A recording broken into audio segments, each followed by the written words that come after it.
Last week, the IRS was expected to start layoffs of more than 6,000 employees as part of the Trump administration's broader cuts to the federal workforce at the agency's busiest time of year. We know that when the IRS is understaffed, as it was in the 2010s, it makes refunds slower. Means they have a hard time answering their phones if you've got questions. Vanessa Williamson, a senior fellow in governance studies at the Brookings Institution, says the cuts could impact important taxpayer resources. There's some evidence that a lot of the cuts are going to come to people who help small business owners who have some of the most complicated taxes of anyone.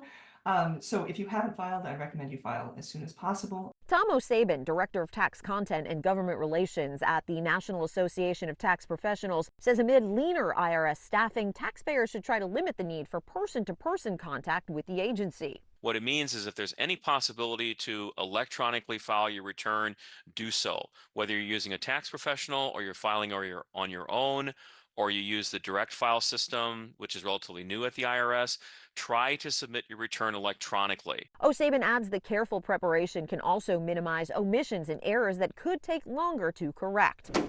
And no matter the headlines, he says, to complete that return. In reading a lot of these social media posts and the like, there's been some talk about waiting to file or don't bother to file. I think that's a fool's recommendation.